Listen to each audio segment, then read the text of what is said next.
everyone, and thank you for joining us. I want to make sure that you can all hear our audio, so go ahead and type us a message if you can't. My name is Emily Sicorsi.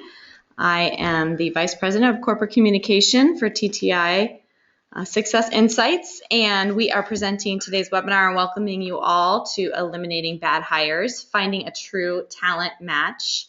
So a little bit housekeeping before we get started. We will be recording this webinar and we will be having it sent out to you just directly following. Give us a few hours to process and we'll send it out to you. If you have questions throughout the webinar, go ahead and type them into the questions tab on GoToMeeting. And thank you everybody who chimed in to say you can hear me. Also, we will be live tweeting our webinar today using the hashtag TTISIChat. So if you would like to take notes via Twitter and go ahead and share your thoughts on the webinar with other people out there, we encourage you to use that hashtag. And you'll also see us doing the same thing as we go through the webinar today. So a little bit about TTISI. So we believe that all people have unique talents and skills of which they are often unaware. So we exist to reveal and harness those talents using what we call the science of self. For over 30 years, we've conducted research into human behaviors, motivators, EQ, acumen, skills, and now stress to determine where the best talent in the world resides. And we have a network of over 7,000 distributors globally in 90 countries and 40 languages using our tools to help hire and retain the best talent in the world, which leads to better productivity and profits for organizations the world over. So it's just a little bit about us. And along the way, of course, we have dealt with hiring and recruiting and selection, and that's really the topic of our webinar today. So I want to introduce you to Adam Wong, and he is going to help us kind of work through these slides and have some discussion. So welcome, Adam. Thank you very much. Very happy to be here. Yeah. Love talking about hiring and any way we can help. Absolutely. So we'll be going through the slides here in just a second, and we also have some poll questions that we'll be asking you. So the poll questions will pop up on your screen, and then you'll have a few moments to respond to them, and then we will look at the results of those polls together. And that's kind of a fun way to see the data live. So those are also our handles, Adam's and mine, there at the bottom of your screen. So if you are on Twitter, go ahead and send us some Twitter love. We always appreciate that. Yes, indeed. We love engaging those conversations. Yes, and we will respond. Okay, so we want to start out with a why question. So first, I mentioned those polls. We're going to put one up on the screen here in just a moment. So first question is, if you are working in this space, what is your annual employee turnover? So go ahead and select one of the following. Is it 0 to 25? Is it 26 to 50, 51 to 75, 76 to 100? Or maybe you're just not aware. You don't know. Maybe you don't track it yet. But this gives us a good gauge for to understand, how many people how much turnover you experience in a year. So how many employees are leaving the company? You have to refill those positions. Looks like about half of you have responded so far, so we can get a few more in there. That'll give us a good little data set. All right. Okay, good. It's always interesting to look at how this changes from one webinar to the next. I know it is. It is really interesting. So I'm going to go ahead and close the poll and then share the results with you. So there we go. On your annual employee turnover, looks like most people just pretty low, 0 to 25. Of course, that could be for smaller organizations, a higher number. It definitely could be. It could be an indicator of the size of businesses that are here with us today. So we have some, maybe even some have 0 turnover, maybe some startup companies, and then we have the 51 to 75. All right, so big cost factor there, and then don't know. Oh, that's interesting. So not sure. Yeah. So obviously that's probably a good piece of data to have if you're working in this space. But we encourage you to, maybe this will help start that conversation to really look and quantify what that employee turnover might be and how that's affecting you.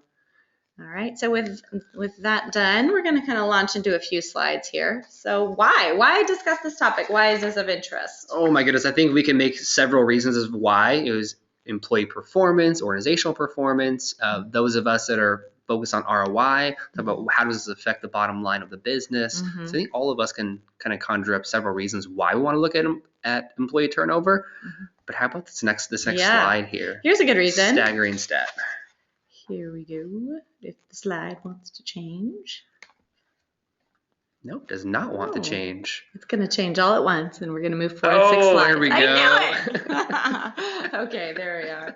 So this is the one I was talking about, Adam. 80% of employee turnover is due to bad hires. That makes me cringe. Yeah. So of all the people that you're hiring, 8 out of 10 of those, you actually deem them as bad hires. Mm-hmm. So what are we doing wrong here? How are we still making hiring decisions that aren't good for the organization? Mm-hmm. And I think we can all identify several reasons why. We often hear of, we didn't have enough time. We just had to get somebody in. We just had to get a body in here. Or, we just have to fill this specific position. Or it's, they seemed right. They seemed like a good fit. They interviewed well. Right. So we want to identify some of those myths a little bit later on. And now look at the cost. So the cost to replace that bad hire, according to our research, is 5 times that person's salary. Yeah, wow. That's pretty average. Mm-hmm. If you look into Gallup, so Gallup puts studies out that'll say it's about 5 times a person's salary. But this will vary on position, it'll vary on industry, and we actually encourage you just to do a little analysis of your own. Mm-hmm. Right. So identify a role that you have some turnover in. Look at, what is that person's salary or the position's salary? Look at what's the opportunity cost. So what's the cost of actually having a good person in there? Mm-hmm. Maybe look at productivity and then start to quantify how much does it really cost when we hire somebody that's really not a good fit. That doesn't work out. Yeah. So it can really vary. Okay. Mm-hmm. Let's go to another stat here. Some estimates for the total cost of bad hires in just the U.S. at $300 billion, and that's a stat from Tech Systems. So staggering. Yeah. Staggering. When you add it all together, small organizations, large organizations, the impact to productivity, that's a big number. And it's no surprise to see more and more companies that are kind of popping up in the space that we've been in for quite some time, trying to help businesses identify the good people, identify the ones that are a good match to their companies. Mm-hmm. So it's no surprise that we're seeing more companies pop up today. So earlier we showed our estimates for the 80% of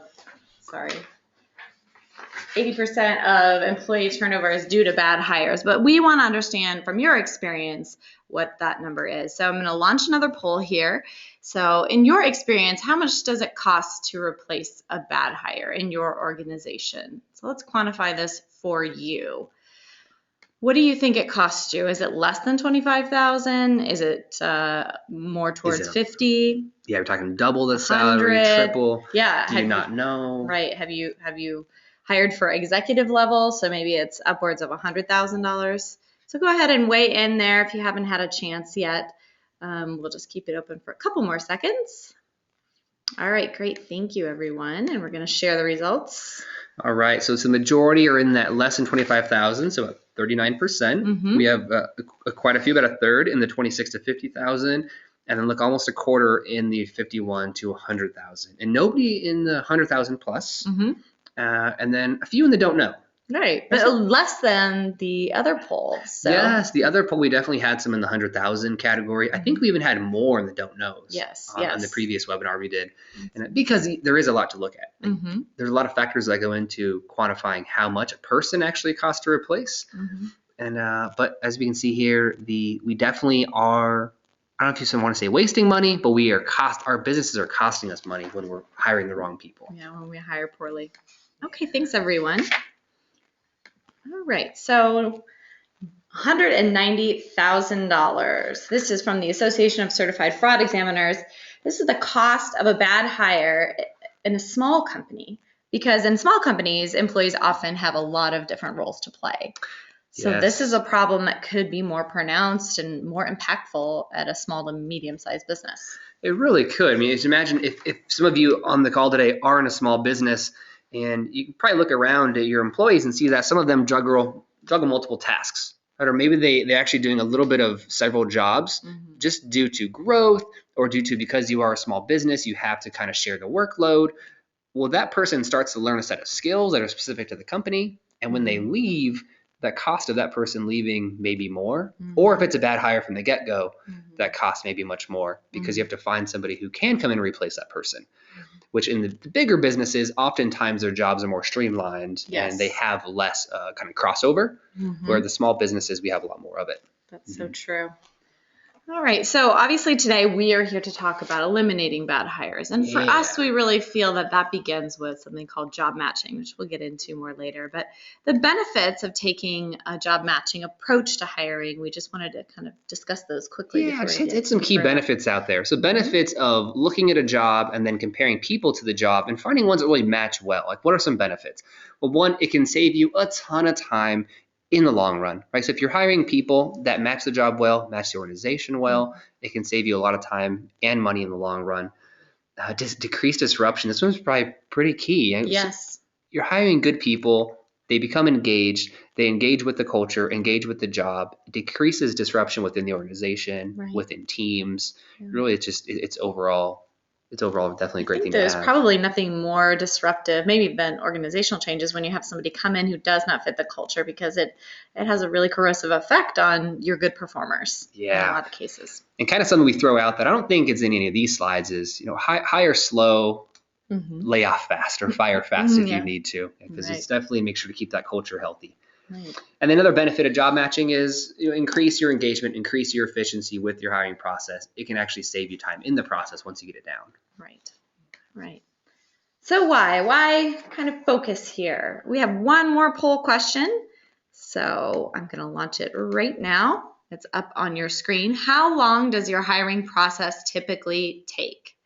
So is this a process that takes less than a week because you're super efficient, 1 to 4 weeks, 5 to 10 weeks, or more than 10 weeks? So tell us, on average, how long does your hiring process typically take? Yeah. And this is the last poll question, so last chance to get your opinions and your experiences quantified here. So go ahead and jump on there. All right. Thank you, everyone. I'm going to share those results. All right. Wow. Looks like pretty fast here. Yeah, so just over half, 1 to 4 weeks, about 25%, about 5 to 10 weeks, and more than 10 weeks. Okay. All right. Actually kind of a split between a month to more than 2 months. Yeah, and I know we've kind of take the stance of, allow some time for applicants to come in. If you don't already have this database of applicants to go look at, allow applicants to learn about the company, learn about the position, whether you're using some kind of job board system, whatever it is, but just allow some time for applicants to come in before making the quick decision. Because there are a lot of jobs out there these days, and applicants have a lot of to look through. That's true. And with all the job platforms out there, like Monster, Career Builder, ZipRecruiter, Indeed, there's so many, is that you don't know where your best applicant's going to be. That's true. Time is key here. So this is a survey of 6,000 HR professionals worldwide, and they were asked why bad hires, what did they attribute that to? Where is it coming from? So how did those applicants not actually turn out to be good hires? So overwhelmingly, and we probably hear this one the most, is we need a body. We need to fill the position. We have extra work to do. We just have to get somebody in the door. Where that may seem right in the short term, but what happens if you hire somebody who isn't a good fit? And what do they do to the team? What do they do to the culture long term? If they're still there. I think it's really interesting on this slide, Adam, that 34% said it just didn't work out, which is sort of very vague. But, could be a cultural fit, could be somebody who maybe presented themselves maybe not with the most honesty in their application process, which kind of leads us to number 20, or the 21% answer. Company didn't test or research the employee's skills well enough. Right, so they weren't using any kind of pre-qualifier, maybe looking at past skills or current skills, using any kind of assessment, if that's what the company's approach would be, to use an assessment. And then the last one, the reference checks. Didn't perform adequate reference checks, or maybe background check could probably be lumped into that as well. A lot of companies are starting to skip that. Yeah. Because back to the timing involved is they tend to skip it because it's not that important. I met the person. And we need a body in the seat, so exactly. Let's hurry up. Exactly. Well, as people who work in HR or in hiring or selection, we have to look at ourselves first. So what we started to think about as we did our research on this is, what are the things that we are assuming are true and are tried and true during our hiring process that may actually not be true? And so that's what we're going to talk about next. So we believe a lot of our hiring practices today are built around these 6 myths of hiring. Oh, I love this first one. Yeah, so myth number 1, the black unicorn. The hiring process starts with a job description, right, Adam? Oh, so wrong. So we often ask companies, so where do you start? Explain your hiring process. And typically it's, well, we go grab the job description, stop right there. How old is that job description? Maybe it's a year, 2 years old, or maybe we actually just Googled a job description for customer service, and that's one we're using. Yeah. Before you just start writing a job description, first get a team of people together. Yes. When I say team, it can be 2 people, 3 people, but a few people that know the company and know what that job should be doing, and start brainstorming. Why is this company? Why does this job exist in this company? Right. So why do we need this role in this company? And then from that discussion, you can start to create the job description. Okay. But it really needs to be kind of a team effort to make sure you hear different angles of the company of why this position is important. Yeah. A lot of cases over the year, the job description itself becomes this mythical thing because they've added so much to it that it's 14 pages long, and it's this amazing person who can do everything under the sun. Too true. Too true. Or sometimes you'll see a job description. I mentioned some of the job platforms out there that is not descriptive enough. Maybe it's too short. Okay. So make sure, we always recommend talk about the company a little bit on the job description or the job ad. So talk about the company, almost think of it as like a marketing way of like encouraging somebody to be interested in your company. Right. And hit the position, of course. All right. Well, let's move on to the next myth. Excalibur. Myth number 2. I am unbiased when I hire, completely unbiased, right? Yeah. So think of all those interviews all of you have been in, where you're doing the interviewing. I'm sure most of you have done interviews, and you're looking at people, you're meeting people. It's difficult to remove our biases when we have something in common or when we kick it off on the right step and we just have a connection with the person. Well, we have to remember there are programs you can become certified in these days of knowing how to go through an interview. So there are actually companies out there, consulting companies, HR companies that are teaching people how to quote unquote pass interviews. So although we may think you have a connection, you may be duped, right? They may just be finding those connections in order to get their foot in and find the job. So have your ears and eyes open when you're going through those interviews and resumes too. I think just admitting that you may be biased is half the battle, right? Yeah. Just having that awareness. Yeah. Okay. Myth number 3, the alien abduction. My hiring process isn't perfect, but hey, it's good enough. Yeah. Oh, yeah. So it's not perfect, but it's working. Maybe our turnover isn't too bad, but could it be better is the question, right? Could it be better? Now, we were actually at the HR Technology Conference just last week and talking with some people about, how do they hire? What's their process look like? And we got down to talking about different technologies they use and assessments they use. And we just asked the question, how is it working? Well, it could work a lot better, but was the response we got over and over and over. And that but, there were several different reasons. But we don't want to train our team on how to do something different. But now's not the right time. And we always say, when you're talking about building your business with your people, it's always the right time. Right. Yeah. All right, the mermaid. This would be my daughter's favorite slide. Myth number 4, of all the resumes we received, we definitely ended up with the best candidate, for sure. So we can kind of use the Excalibur one on this about the bias, is that many of us, we tend to think experience reigns all. Right? We looked at their resume. We know that they have the experience we're looking for. They have this exact education we're looking for. But our question is, what skill sets did they learn in that education and in that experience? Because somebody can be in a role for, maybe you have a requirement of 10 plus years in X type of role. Well, what if they're in that role in an underperforming company, and that person was a low performer in the company, yet they just happen to have 10 years, therefore they look good on paper. So we always say, very, very cautious about setting hard restrictions on experience and education requirements. Okay. All right, off to the side. It looks like Bigfoot. Myth number 5, hiring is a time-consuming money pit. Time-consuming, yes, it can be. It definitely can be time-consuming.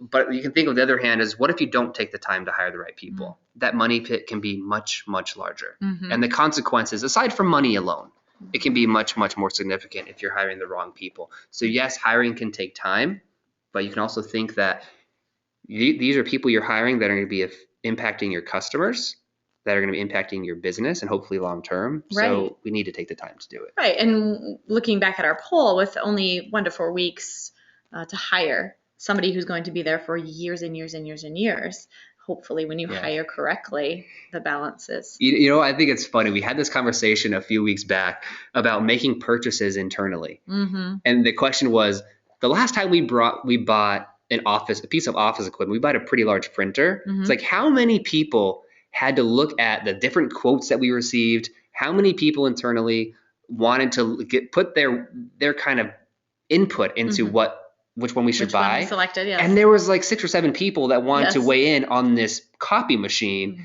It's like, wow, what if we did that for all the applicants coming through? Yeah. So it's funny to think of where we kind of shift our resources are put. Yeah, absolutely.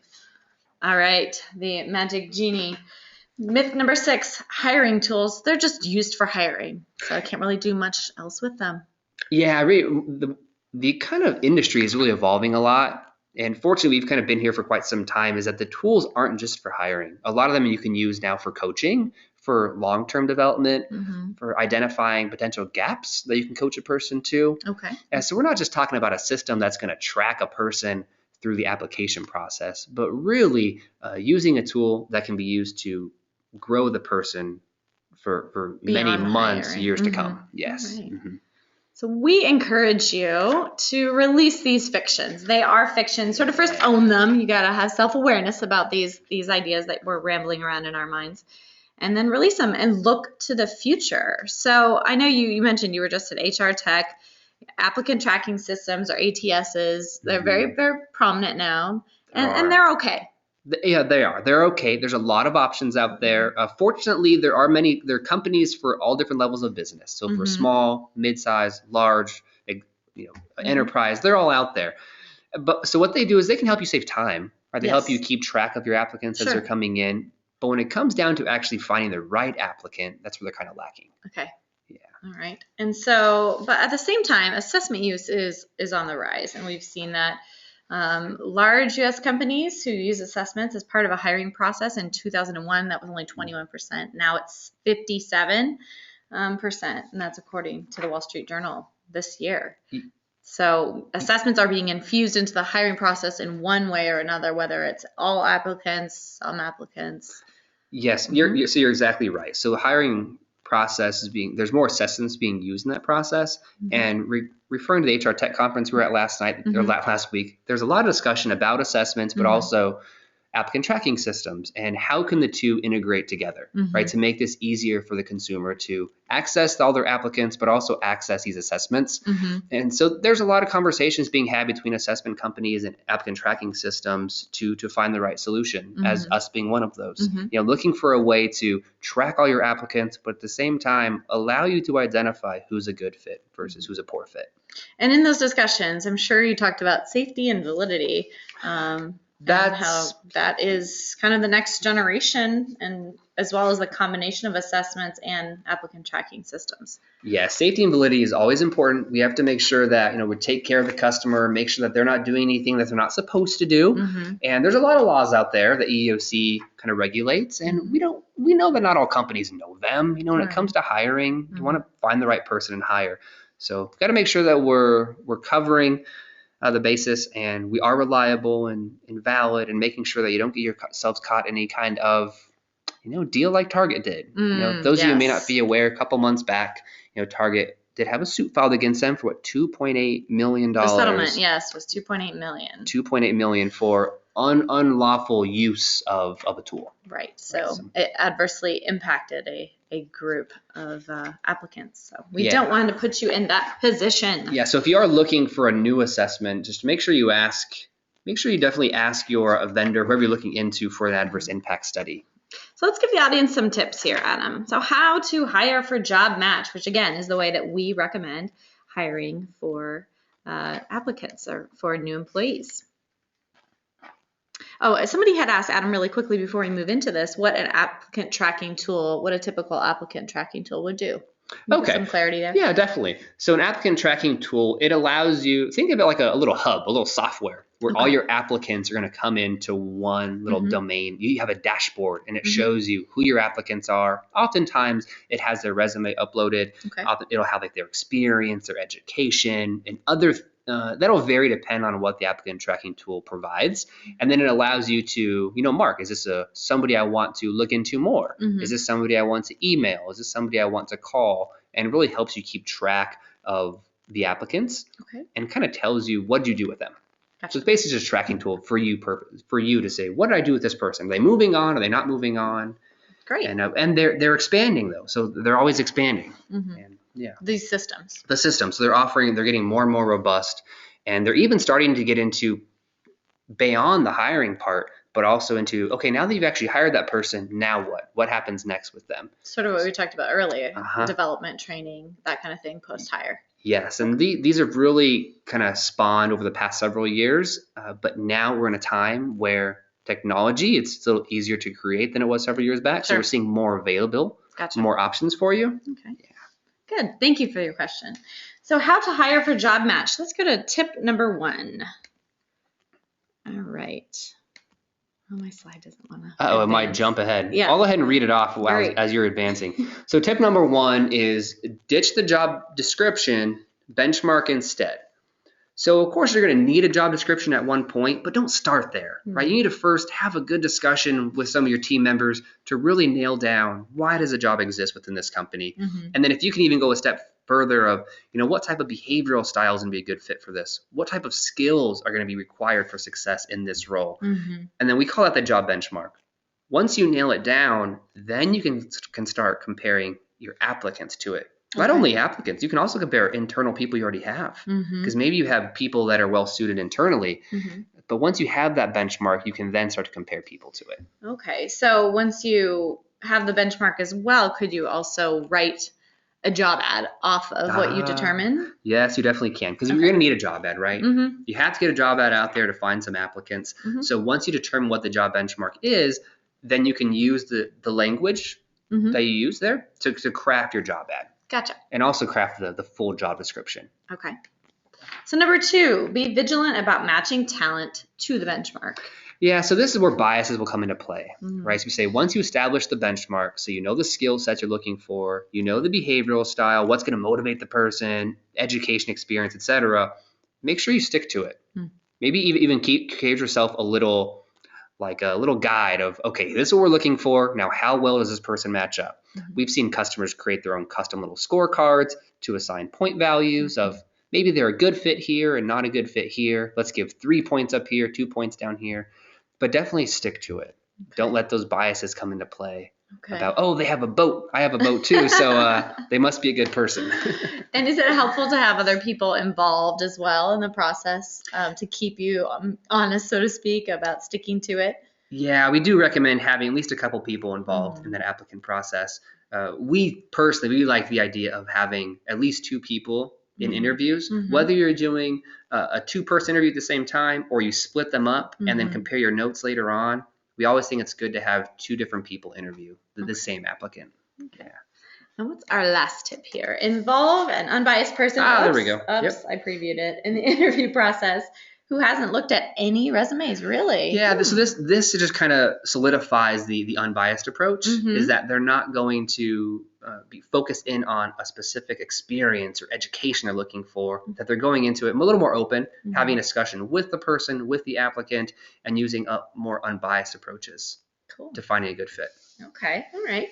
Sort of counterintuitive, but I guess that works. Now, there's some benefits to not just the companies, but benefits to applicants. So picture talk a little bit about that. Yeah. Maybe some of you on the call today are already in a job that is perfect for you. But if you're not, maybe this will ring true. Imagine if there was a job out there that rewarded you appropriately, so you were satisfied every time you went to work, you were engaged, you were motivated, you worked with a team of people that you just loved to work with, so it was easy for you to go to work. You almost wanted to go to work day after day. Those are the types of benefits we start to receive once we use job matching. Okay. Because we're aligning people to jobs that reward their skill sets they already have, rewards, what's going to motivate them on the job. So it's more beneficial to the actual applicant looking for the job. And if those people who are inherently invested in their work, they're going to probably want to have growth, and that growth will be inherently present in the work that they're doing. So there's opportunities for them to grow. Opportunities to grow, job clarity. I love the job clarity. We could ask another question maybe next time is, on a scale of 1 to 10, what's your job clarity? Yeah, that would be interesting. With the evolution of jobs, often that can be lower, but if you have a good job match from a person to a job, that clarity is usually going to be quite a bit higher. And the job benchmark that the applicant and the employer agree to provides clarity for them to hit the ground running and to continue to navigate their work on a day-to-day basis. Great. Okay, so we wanted to just kind of talk about Talent Management Plus. So Adam, what is Talent Management Plus? So Talent Management Plus it's kind of integration of an applicant tracking system, but also the assessments and job benchmark built in. Okay. So if you're looking for a nice way to keep track of all your applicants, to rank your applicants within a matter of seconds to how well they match your job, you can look at what kind of skill sets they bring to the job, what's going to motivate them on the job, what kind of communication style they're going to have on the job, and you can rank them instantly. But there's a whole lot more other features in there. But the benefits is it saves you a lot of time in the hiring process. It'll help you identify the people who match the job very well, but leaving those biased things out, such as experience, education. And it's a system it's kind of launching. We've had it for probably about 10 years, but we recently reinvested in the system and updated it and made it a lot more user-friendly and beautiful, very easy to use. So. And anybody I know we don't have this in the slide, but anybody on here today that is already using the applicant tracking system and this kind of sounds intriguing, what we're talking about, would love to chat with you. Yeah. If some of the stuff we're talking about sounds intriguing to you, because we're also looking at, how can we work with some of the applicant tracking systems that customers are already using? Good point. So we are offering too an opportunity for people to experience TMP, correct? Oh, yes, indeed. You bet. So if you go to this URL, ttitmp.com, first of all, that site will give you some more information if you are interested in learning more about TMP, but you can also sign up for a free demo of the site. Now, if one of our value-added associates who has recommended this webinar to you, you'll have an opportunity to tell us who that is so we can connect you with them and they can provide you a demo of the TMP system. And we also have a little video on there that gives you a brief view of it. If you haven't already seen it, you can check the video out there too. Yeah, great. So with no further ado, questions from our awesome audience. Getting you done right before the time. So if you have any questions about anything that we covered, whether it's the myths or the tips or how to be more unbiased when you hire, go ahead and type them into the questions bar or the chat bar. Adam, can you give us some examples of how maybe a job benchmark has been useful in developing somebody? Yes.